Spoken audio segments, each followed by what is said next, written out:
mengungkap kasus tindak pidana membawa senjata tajam tanpa izin atau pengeroyokan dan penganiayaan di wilayah Polda Banten yang ditangani oleh Ditreskrim Polda Banten. Kemudian ini kenapa kita laksanakan? Selain ini upaya tindak pidana yang betul-betul dilaksanakan, bukan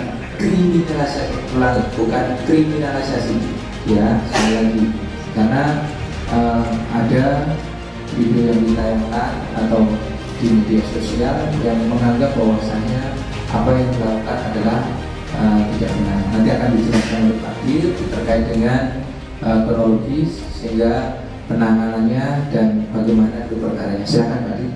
Jadi pada siang hari ini kita akan melaksanakan press conference terkait tindak pidana pengeroyokan, penganiayaan dan perundangan darurat yang terjadi pada tanggal 3 November 2024. Yang mana mungkin sebelumnya rekan-rekan sudah menyimak banyak video beredar viral yang mana yang mengatakan bahwa perkara ini adalah kriminalisasi.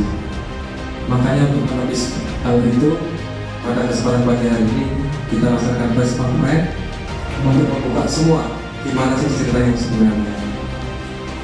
Jadi awal mula kejadian ini yaitu tentang adanya sebuah bidang tanah itu tepatnya di Jalan Syekh Nawawi di depan SPBU setelah Polda, yang mana tanah tersebut di satu pihak diklaim adalah miliknya Pujas Marni berdasarkan SHM pada tahun 2010.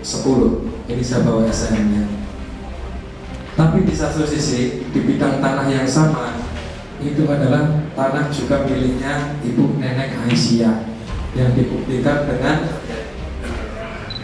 2 lembar akta jual beli yang terjadi pada tahun 1993. Jadi saya katakan bahwa ini adalah tanah sengketa. Di satu bidang yang sama ada kepemilikan 2 alas hak. Yang satu HCP tahun 94 yang dasarnya adalah hibah dari suaminya Sugianto Lukman, dan pada saat asli tersebut tidak pernah diperjualbelikan kepada orang lain. Di satu sisi dari pihak Pujas Marni memiliki SHM di bidang yang sama. Jadi kalau lihat kita gambarnya baik di HCP ataupun di sertifikat ini kabarnya adalah sama persis. Ya, satu juga kabarnya persis. Cuma yang sebelah kiri SHM, yang satu adalah HCP. Jadi dapat saya katakan di sini adalah tanah sengketa di dalam satu bidang yang sama terdapat 2 alas hak kepemilikan yang sama. 1 minggu sebelum kejadian pada tanggal 27 Oktober dari pihak Pujas Marni akan melakukan pembuatan fondasi pemagaran di atas tanah tersebut, tapi didatangilah oleh security yang melarang untuk melakukan atau melanjutkan kegiatan tersebut, mengingat tanah tersebut adalah tanah milik bosnya, sehingga terjadi sedikit keributan dan pada hari Minggu tersebut dapat diredam oleh anggota piket Propus Polda Banten dan dimediasi di Polda Banten.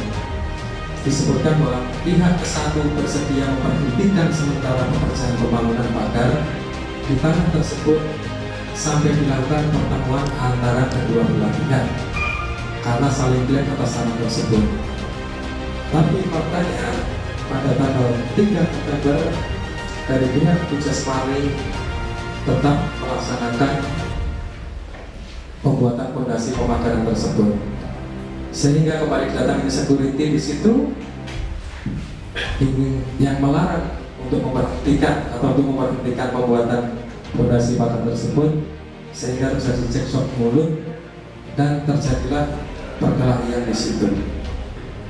Jadi di sini berdasarkan fakta perbuatan nyata yang ada, ini bukan kriminalisasi, tapi benar-benar ada perbuatan melawan hukum.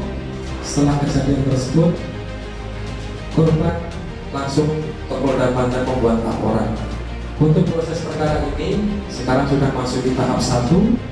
Kemudian dari 5 orang pelaku ini kita menyita barang bukti sebagai yang depan, ada parang, ada kayu, ada kaosnya korban yang sudah akibat parang, Dan para pelaku ini kita terapkan pada pasal 170, pasal 351, dan pasal undang-undang darurat.